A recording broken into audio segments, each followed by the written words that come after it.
I'm going to talk a little bit about the philosophical stance. And the philosophical stance is a way of putting the orienting assumptions into action. They serve as a conceptual guide for inviting people into particular kinds of relationships and conversations that I talk about as collaborative relationships and generative conversations. I used to always talk about a way of being, that this helped inform or orient us to a particular way of being with ourselves and with the people that we work with and what we do together. And then I began to think it's really not a way of being. That seems too singular. It almost seems too fixed. So I began to think of it as plural. It's ways of being, that each relationship, each encounter invites from us or draws from us particular ways of being that might be slightly different than we are in other relationships or contexts. And then I added becoming, because I think it's not only ways of being, but it's also ways of becoming. We're living creatures. We're not at a standstill in how we are. We're continually becoming and evolving. And then to connect with one of the comments in the back of the room, that I say this does not suggest a technique or method or particular skills. Because when you think of a technique or a method or particular skills, you think of things that you repeat over and over again with each client, each person, each team that you work with, and whether that's in your professional or your personal life. But I'm talking about a way of working that invites naturalness and spontaneity and flexibility. That's more what I think of like everyday, ordinary life. So I say we're talking as a philosophical stance as a posture, an attitude, a tone, a way of expressing ourselves, a way of communicating, a way of talking, again, with people, and also including thinking out loud with others, thinking silently with ourselves, talking, acting, and being responsive with them. The whole notion of being responsive or responding is important in my work, that we always think of ourselves as responding to the other person sitting in front of us or that we're walking with or talking with. But I think of how to keep the response close to what they're saying, close to their agenda. As Tom Anderson used to say, he would have said a response that might be a small difference or different only slightly, rather than a large difference that closes someone down or puts up a wall. And then I say, consistent with this view, that I begin to think, okay, so if I think of this as a philosophy of therapy, that for me it's important to have congruency or consistency with who I am as a person in all areas of my life, whether that be personal areas or professional areas. In other words, I don't want to think that I'm one person when I'm in this room and the same exact person when I'm in a different situation. I want to have consistency. I want there to be some similarity, but I wouldn't want anyone to think that I'm sort of a pre-programmed robot. Now, another way that I often talk about this is to be yourself, again, to be natural and spontaneous, and try not to perform a role. An example is that I think often in our graduate programs, and certainly when I was a young therapist going through my university education, and even afterwards, I thought about performing a role. I think I was taught to perform a role. I was told, you perform a role. That there's certain things that psychotherapists, psychologists, social workers, etc. do, and you follow that program. So, an example that when new people come to the Institute, we have what we call interns who come from master's and doctorate programs to do a year of supervised clinical practice. That we believe in theory and practice going hand in hand, that you don't learn theory for 1, 2, or 3 years and then you go out and practice it, but you do it simultaneously because we think each informs the other. So with the new learners who come, and we talk with them about our philosophy, and we say, so we're going to put you in the room with clients right away, this very first week. And they start shaking. They've never seen clients, they have no idea what to do. And they think, oh my gosh, did I bring my list of questions with me? Do I have time to write it on the palm of my hand? And so what I say to them, I say, okay, so there's a family coming at 11. And what I want you to do is I would like for you to go into the room with the family, and I would like for you just to get to know them and for them to be able to get to know you. And I'm going to ask you to please do not do 2 things. Number 1, I do not want you to think of yourself as a therapist with a client in that room. Just please think of yourself as you're meeting new people. How do you meet new people? Number 2, please do not try to do therapy, okay? All I want you to do is just sit down and talk with them, get to know them, let them get to know you. Because I have this idea from my own experience that sometimes our formal education programs train sort of those natural ways of being a social human being out of us. That we don't know how to sit down and meet people and help them feel comfortable and help them feel welcomed. And so I want them to try to remember how you learn to do this, what you do in social situations usually, is what I'm suggesting you do with your client. So this whole notion of human beings meeting other human beings is really important for me. Not someone in the role of a therapist and someone in the role of a client, or a patient, or a student. But that we're human beings, we're sitting down together. Now, so then, they go in, they come out, they're kind of relieved that they were able to do this. And they've learned a lot about the family and the family members, and they've heard all these different versions of the story, which is what happens. No one version of a story. And they say, okay, well, what do we do next? How do we think about what do we do next? And I said, well, what do you do next? Let's hope that you've already done. And they said, what is that? And I said, well, and some of you have read about this if you've read some of my books or my papers. I say, I think in terms of host and guest. And I always think of myself as both a host and a guest in the lives of other people and our relationships and connections together. So I think, in a way, I'm a host and you're my guest, but you're also hosting me. You're also host and I'm also your guest. So I say that what I think that beginnings are very important, how you meet and greet people, how you begin to develop a relationship, how you begin to talk with each other is very important, and it sets the stage for how you're going to be able to be together.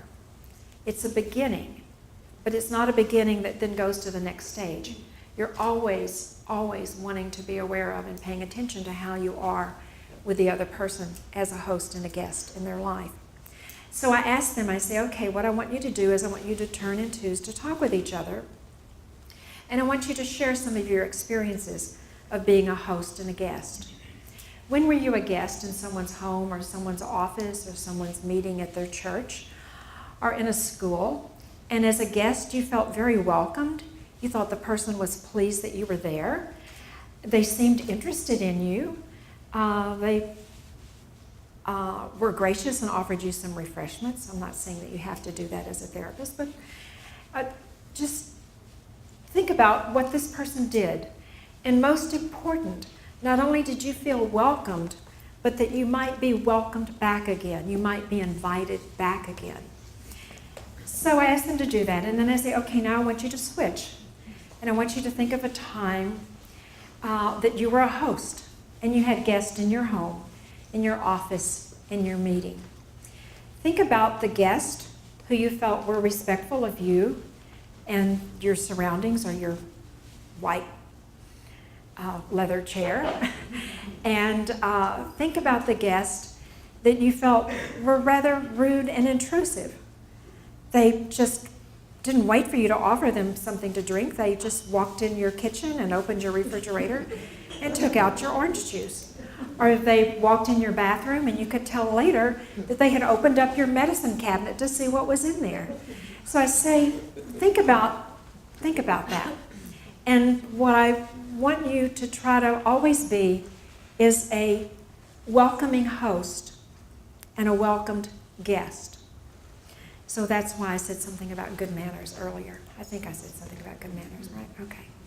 That I think good manners are important. It kind of oversimplifies things in a way, but hopefully you can relate to that. So in other words, I don't tell them this is what you do, how to welcome someone and make them feel welcomed.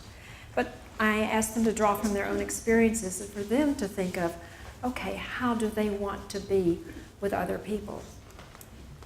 Because again, I think this sets the tone for how you're going to develop your relationship with each other and how you're going to be able to talk with each other. I think in terms of relationships and conversations is going hand in hand. The way that we begin to form relationships with people influence the kinds and qualities of conversations that we can have with them, and vice versa. The way we begin to talk with people begins to influence the kinds and qualities of relationships that we'll be able to have together. Action-orienting sensitivities. Action-orienting meaning, what do you do, how do you do it? So I think that we're engaged in what I call a mutual or a shared inquiry. We're looking into, we're inquiring into, we're thinking about, we're talking about, we're puzzling over the client's agenda. What's important for them? What is their reason for being here? What they want to accomplish? And I always want to find out what people want to accomplish. How come they're here as best I can? Like I got a sampling from you today. Now, what I will say is that with a client, with the first thing that was offered, which was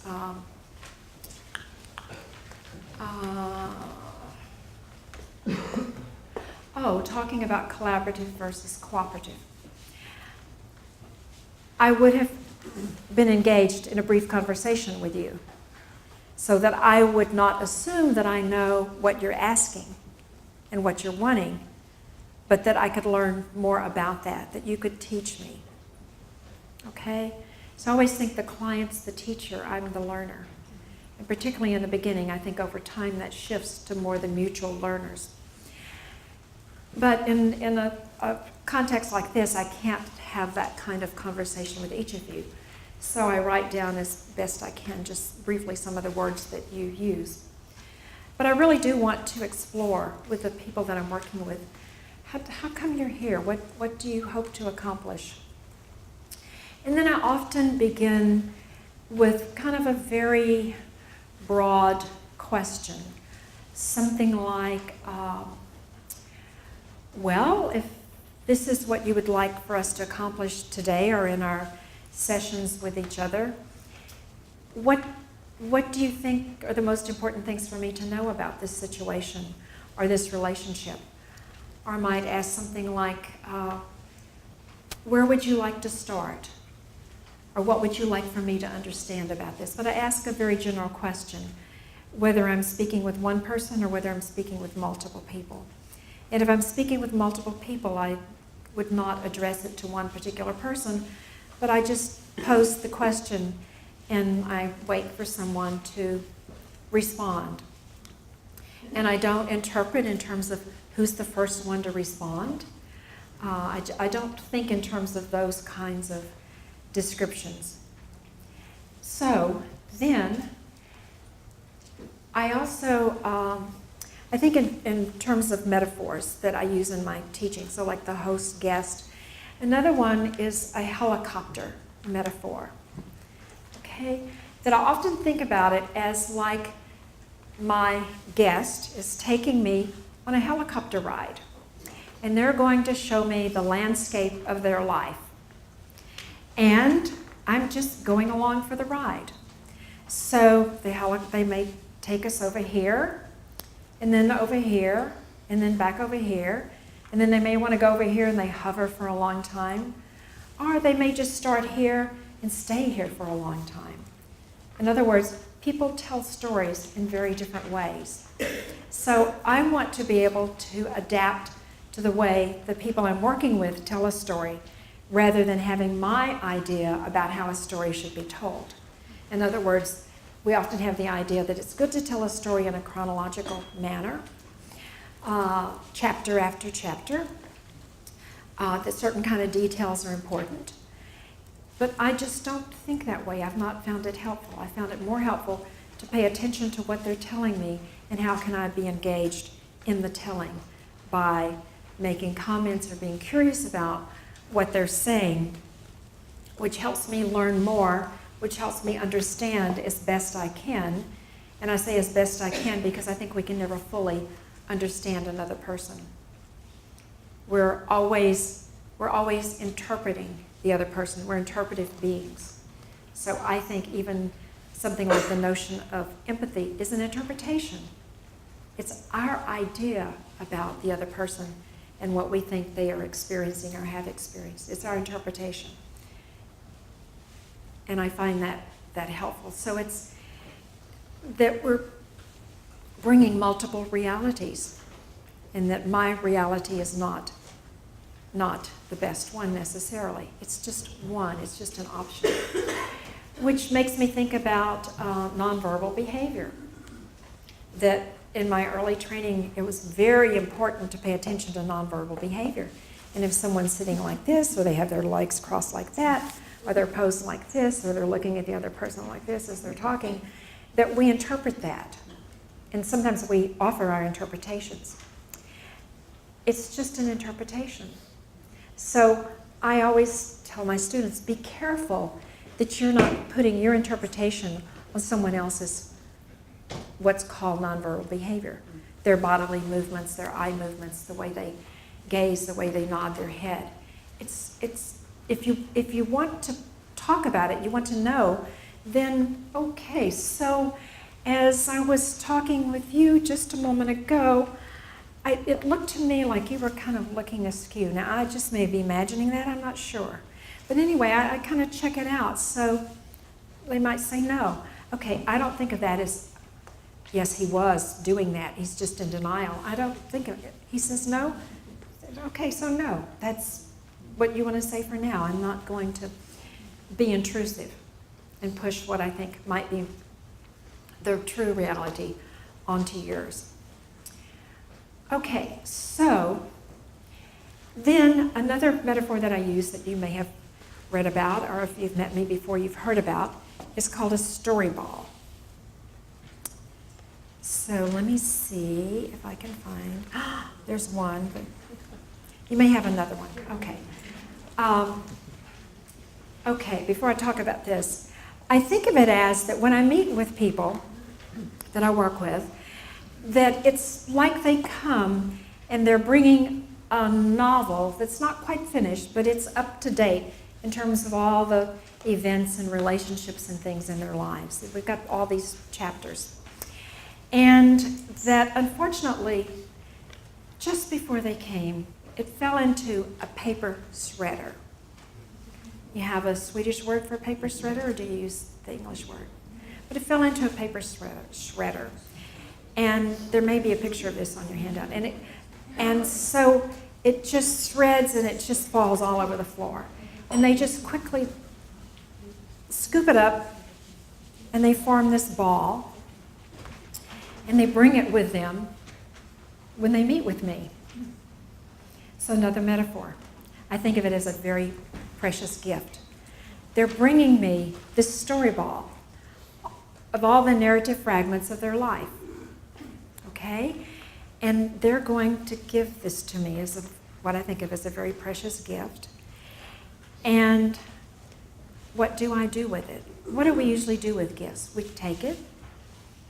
Depending on our culture, we might open it then, we might open it later, but we certainly, hopefully say thank you, accept it graciously. So, but what I do, or what I don't want to do, I don't want to take it from them.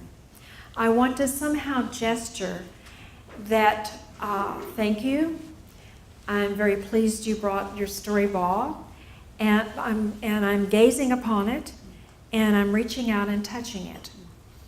And what I'm looking at, or what I'm paying attention to use this metaphor, is what it is they are telling me. Where have they decided to start their story? What do they think are the important narrative fragments of their story to tell me at this particular time? So, if you can imagine that I had this story ball, and we're sitting across from each other, and you hand it to me, and I'm just gazing upon it. It's not opaque or transparent. I can't see through it.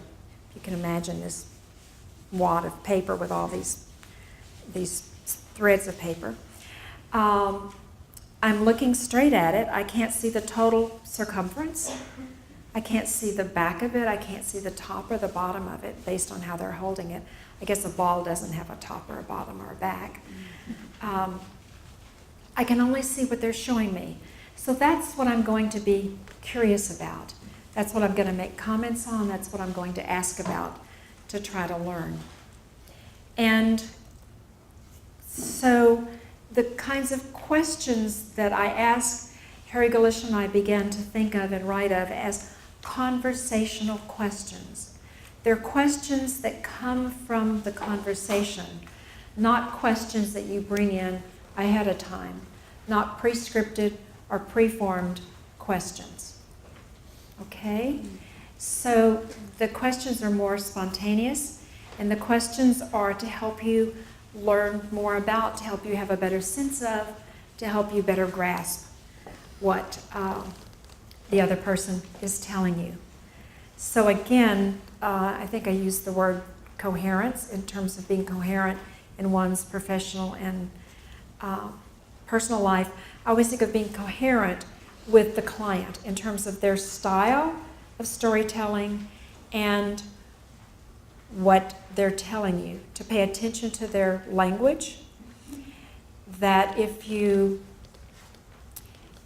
use different words, that in the way that I work, it's not to give them a different word that you think is a better word or that you're trying to slip into the conversation, but it's a way of offering something to compare and contrast. Because if we're trying to decide if I'm understanding what you're telling me as best I can, this is somewhat near your meaning, and I simply say back to you what you've told me, how do either one of us know that I have any sense of what you're saying?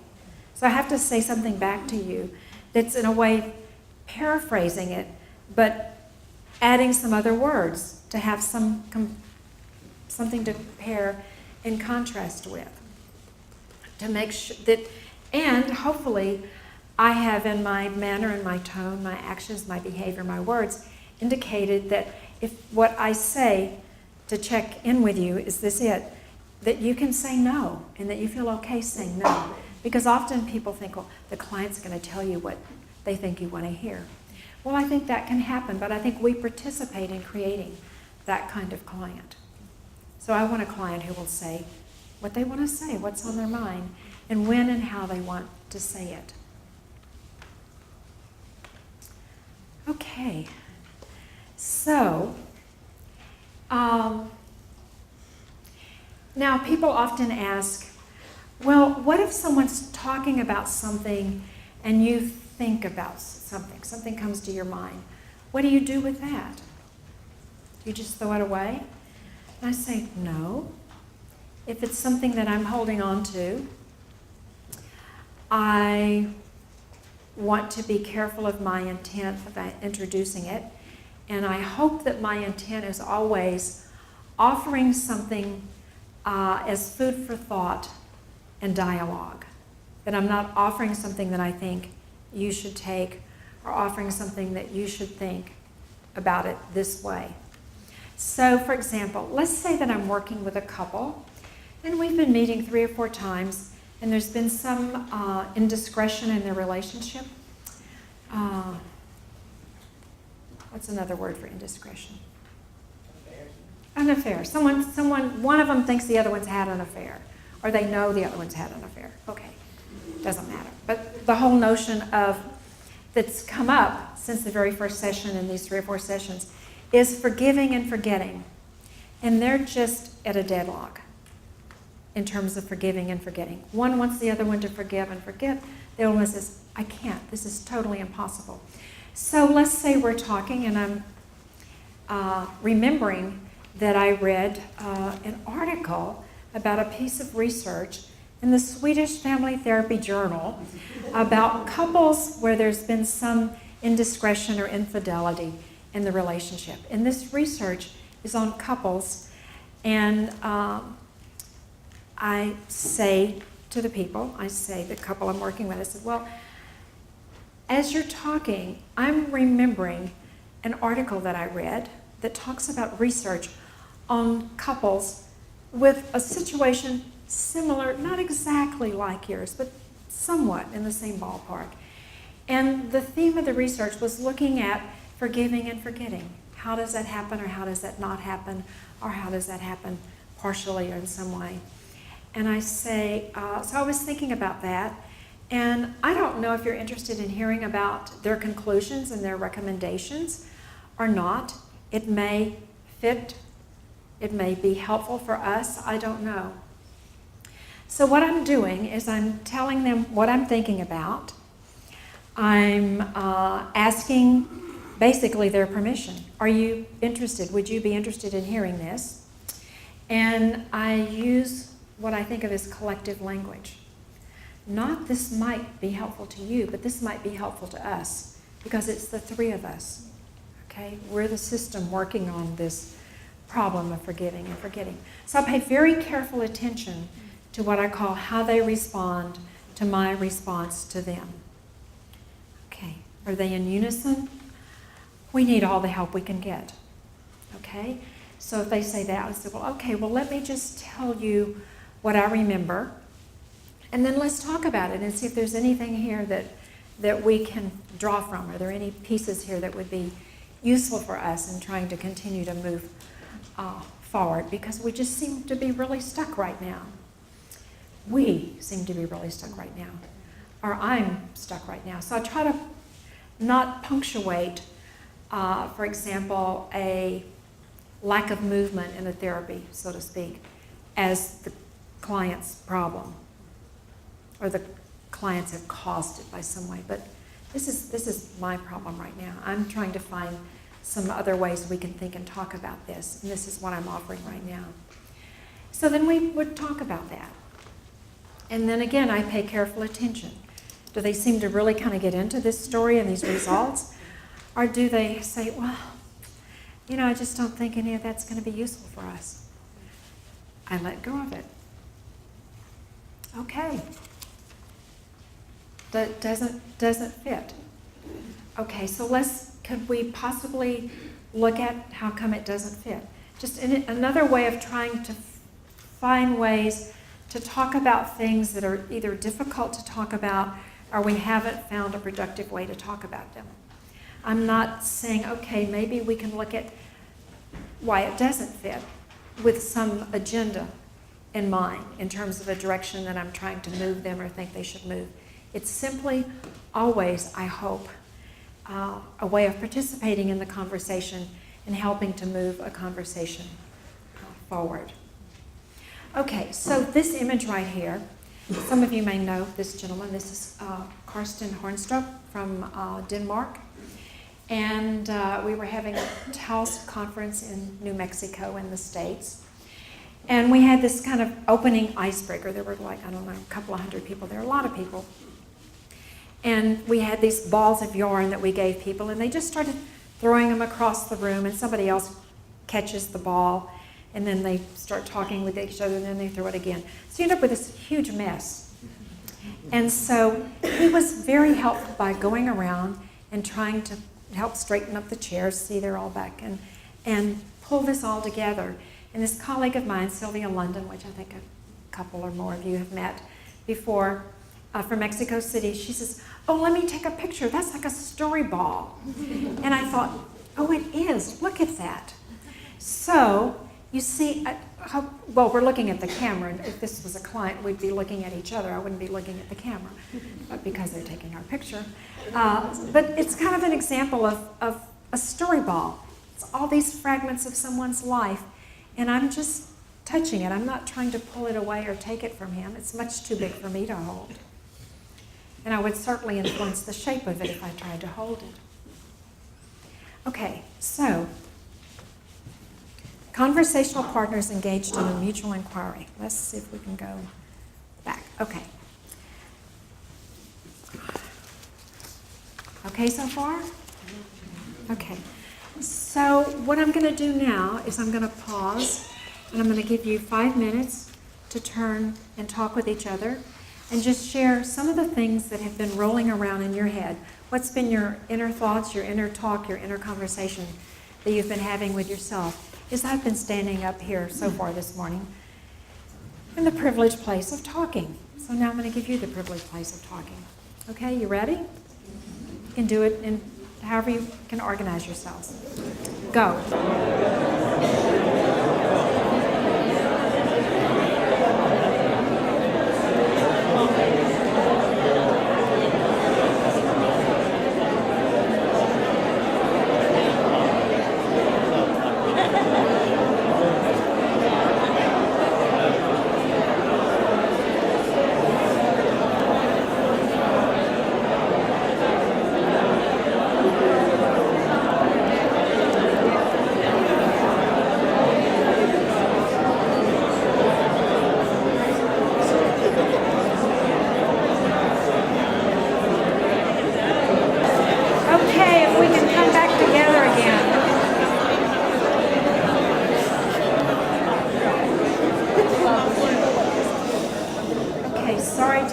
Lively conversations.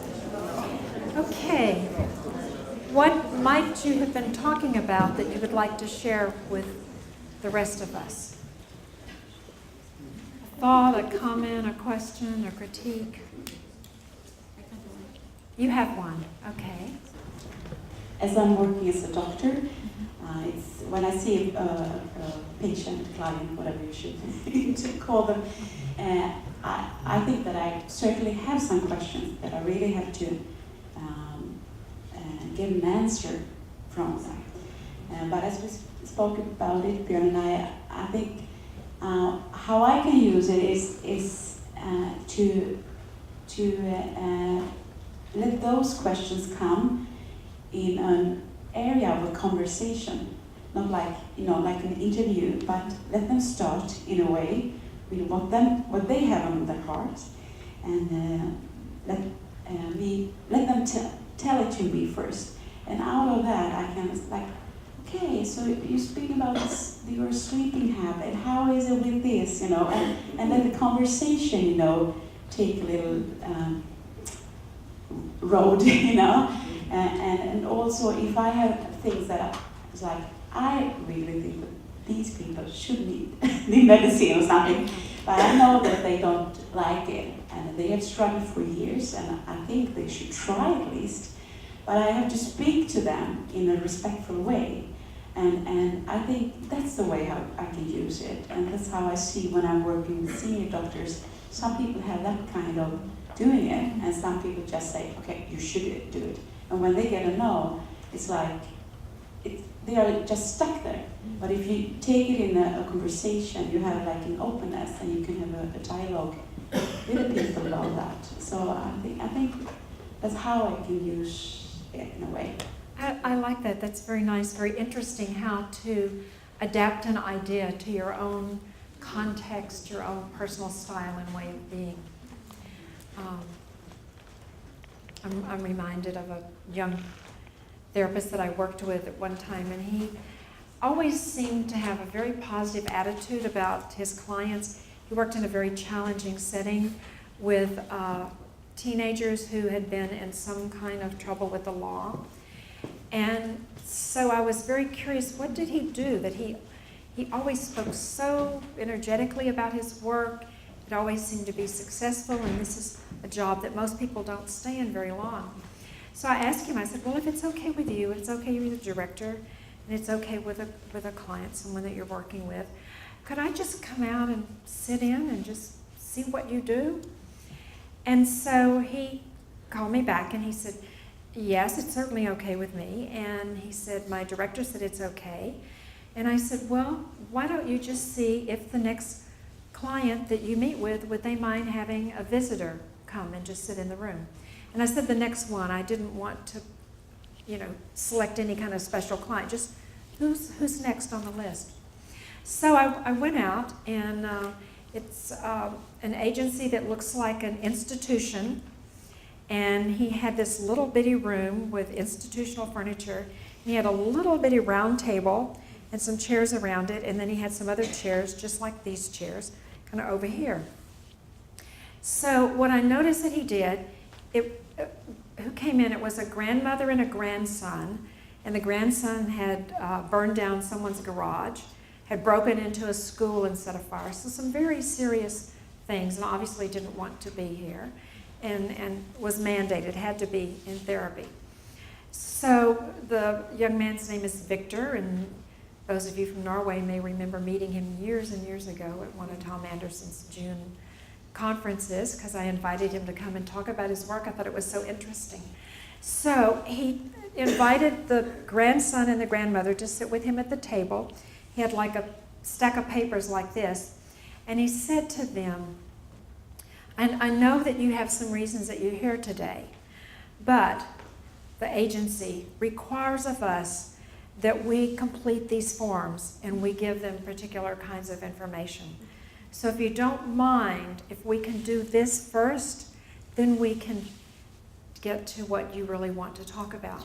So he sat there and he began asking them these questions. Of course, he began learning a lot more about them than just the responses to these questions. But once he'd filled out all the forms, he said, okay, now, and he invited them to sit over in these other chairs. He said, let's now talk about what you really want to talk about and why you're here.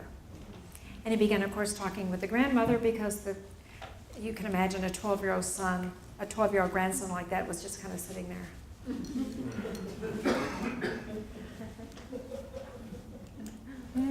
Did you ask me something? So, but anyway, just kind of an example of that regardless of the context, there are various ways in which to meet people, to engage them, and begin to learn about them.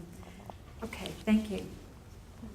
We were talking about the difficulties and challenge to have this conversation going when you have subjects like alcohol, abuse, and violence, and not being just to have the conversation going and to talk about it and be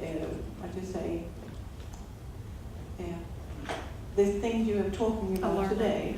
It's very difficult and challenging to proceed with that and not just stop. There are violence in the family, and then you go to the social service and you have to go further on.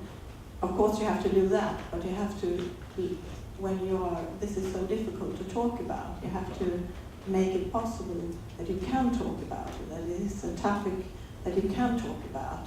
And that is really difficult and challenging to proceed with this way of, the therapeutic attitude, to listen, to listen and respect everyone in the room.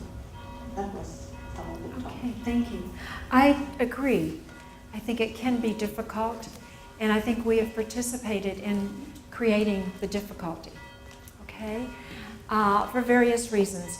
One, we tend to think in terms of really big problems that require bombs and little bitty problems that require just a tap.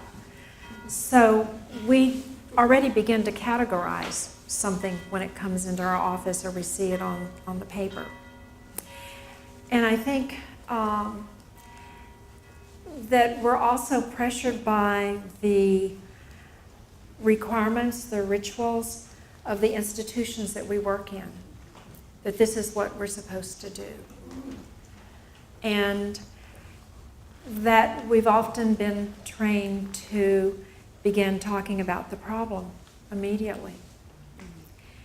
And we forget that, well, sometimes we don't forget, that people coming to us often with these kinds of very difficult life situations have been to see other professionals.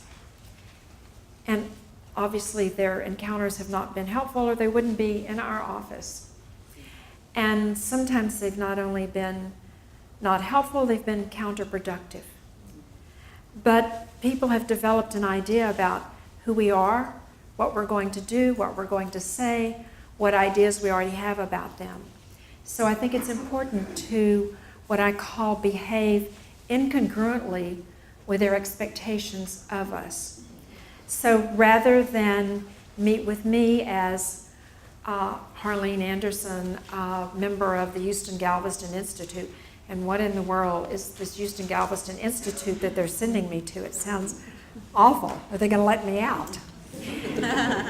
I want them to meet me as Harlene and get to know me in that way and begin to experience me perhaps in a different way than they've experienced other professionals who are judging, who are blaming, who are trying to go too fast. So again, I think it goes to getting started and how you begin to meet and greet people, how you begin to develop the relationship, how you begin to talk with each other. And sometimes you can't begin by talking about the problem. Now sometimes people say, well, this could take a lot of time. I think not necessarily so. I think sometimes you get there faster by going slower, in my experience.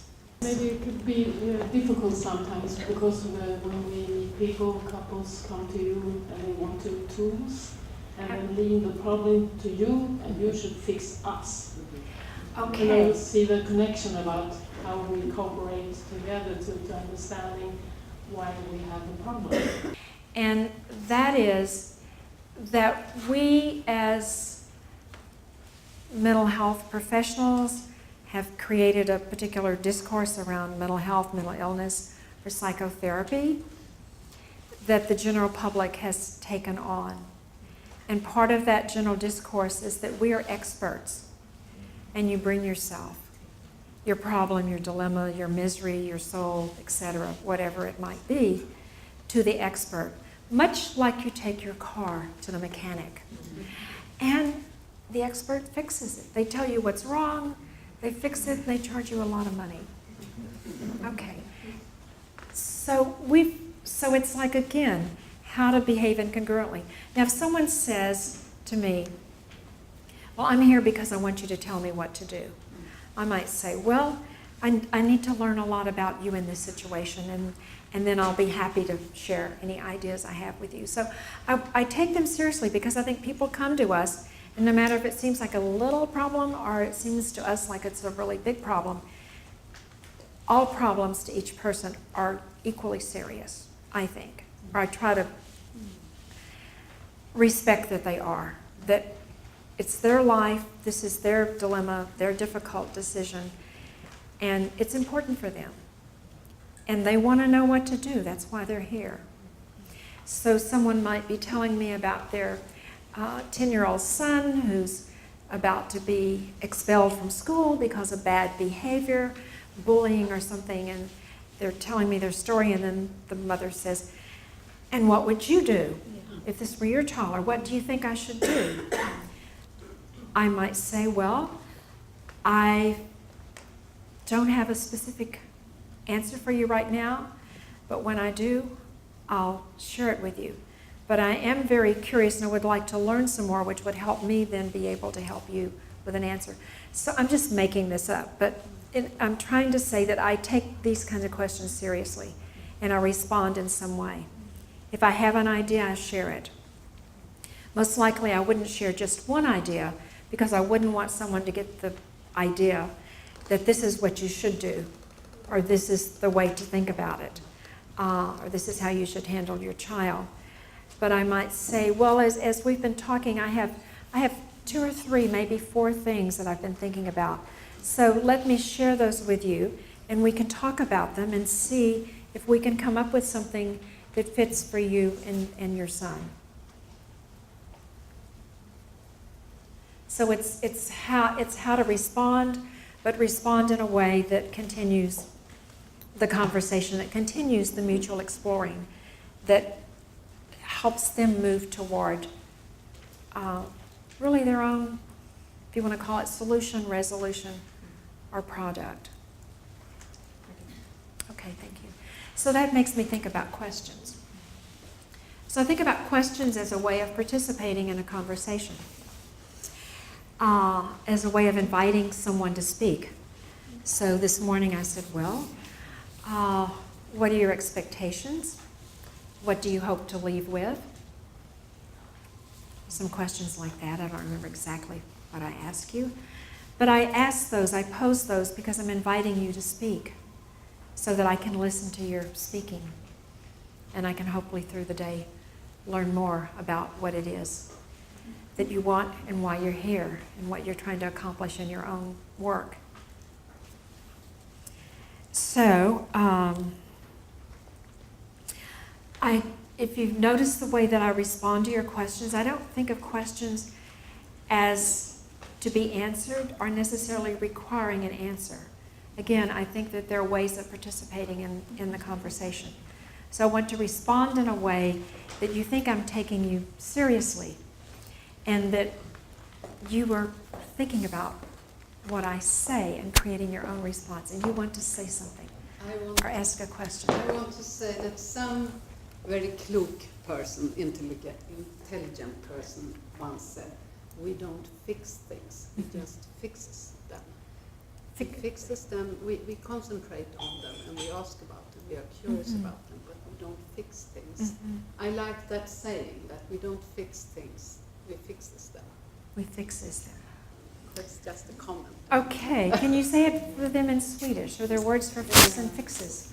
Vi fixar inte saker, men vi fixerar dem. Alltså vi stannar upp vid dem och vi frågar, vi intresserar oss för dem, vi fixerar dem. Det är en hjälp.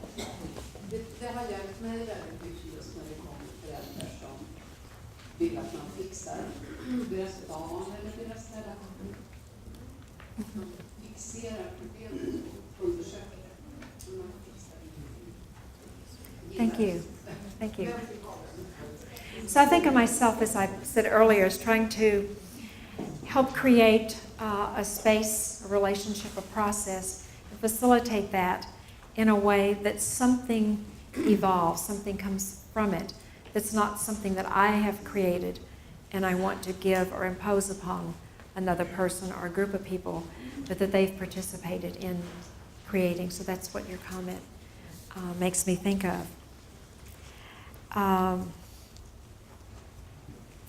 So I've talked about always being on the way, or always trying to understand, and I think of that as a process. It's not something that you actually do and now you totally understand, but you're always in the process of trying to understand the other person and their situation, and I say, as best I can. And I think I mentioned earlier that I don't think in terms of pre-structured or pre-scripted questions that are informed ahead of time and that I bring in from the outside. But again, conversational questions that come from the conversation itself.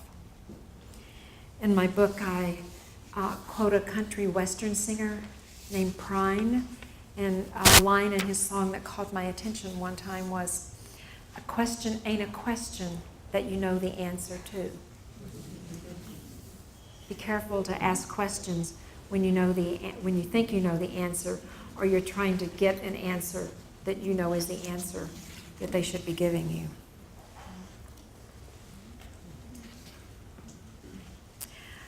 I've talked about responding, and I'm noticing I say responding is important, and I've written craftsman. There's a book that was written maybe as long as 4 or 5 years ago. It's called The Craftsman. And it's really talking about the history of craftsmanship and how the craftsman cannot duplicate what the master is doing, even the very best apprentice. But they watch, they try to take what they're learning to their own work, and they pay very careful attention to the materials that they're working with and how the materials respond to their hands, to their pressure, to their saw, to whatever tool it is that they're using. And it makes me think of an experience in the Summer Institute one year in Oaxaca, Mexico. We always try to have what we call a cultural event, somehow to bring in someone to tell a story about the culture. So this time, our local organizers invited a husband-wife weaver team. They wove blankets and rugs and things like that. And so they came and they brought their looms and they were weaving beautiful things and they brought examples. And so I was very curious. I said, well, you know, how do you decide what to weave? And basically what they said is the materials tell us what to weave. They say the texture of a particular yarn, depending on what kind of wool or, I guess, cotton or plant it came from. It has a particular texture, a particular pliability or stiffness. It tells you what you can do with it. And then they get their colors from nature. They don't use any artificial colors. So they get their colors from berries or from leaves or from the petals of plants. And then there's one color in particular. It's sort of a bright pinkish, rusty looking red. And they get that from an insect, a particular beetle. And so they say that nature tells us what colors to use, because this time of the year, there's certain colors that are not here when it's really, really, really hot. Never gets like this cold in Oaxaca. Or if we were weaving and we lived up in the mountains, we would use different colors because the fauna, the flora is different. So I think of that in therapy. We use what's there. The people we work with tell us what to do. They tell us what questions to ask. So no one could make a Stradivari except really Stradivari, right? And that's okay. Someone might make even a better violin. Okay, so let's see. Relational expertise. Some of you may have read a paper called The Client is the Expert. Harry and I used to talk about the client is the expert and write about it a lot. And we got a lot of pushback or a lot of critiques on that people thought that we were denying our own expertise. We were not acknowledging that we brought expertise in the room. Again, what do you do with what you know? And we never intended to say that by any means. I would never say I don't have any expertise, but I don't have expertise on how another person should live his or her or their life. They know better how to do that. I could never tell another person how to live their life.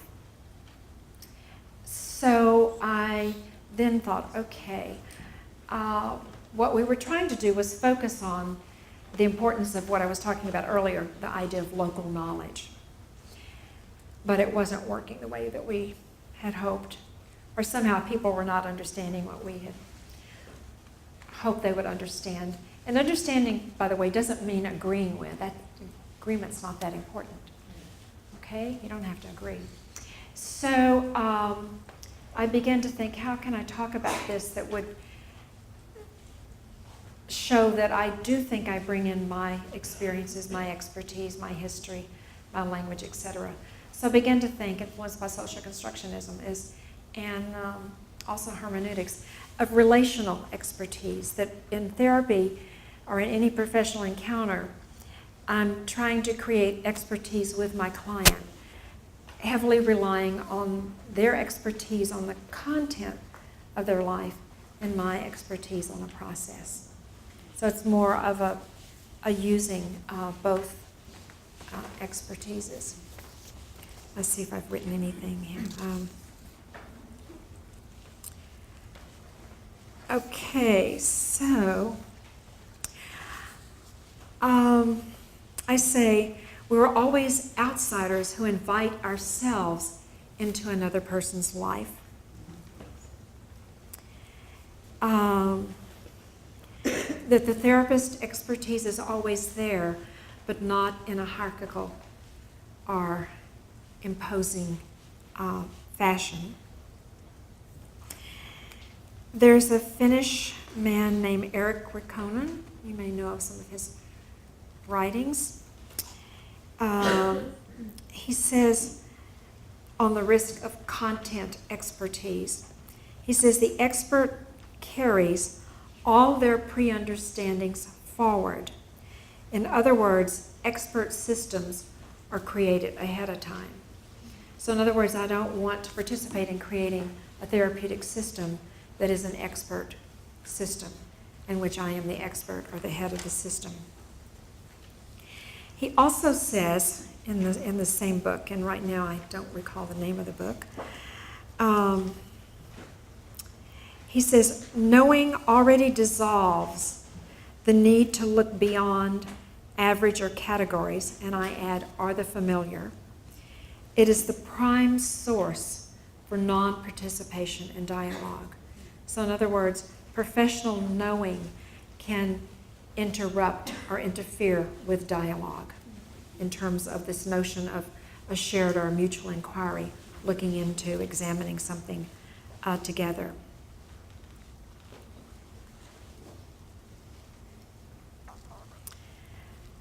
Okay, so then the next one on here, well, not knowing.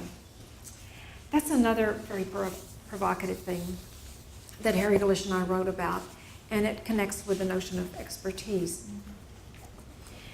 That not knowing is not something that you do, but it's a way that you think about knowledge. It's a way that you think about what you think you might know, what you think you might know. It includes being very aware of and careful with the intent with which you want to introduce or share something that might be thought of as therapist knowledge, like the journal article on research with couples around forgiving and forgetting. It has to do with the attitude, the tone, the manner, the timing with which you introduce what might be thought of as your knowledge into a conversation. But most important is the intent. Is the intent to participate in the conversation? Is the intent another way of helping people talk about something that's difficult? Oh, that's difficult to talk about. And or to find some additional ways to talk about it. And I thought I was doing really good at watching the clock, but I forgot about the clock.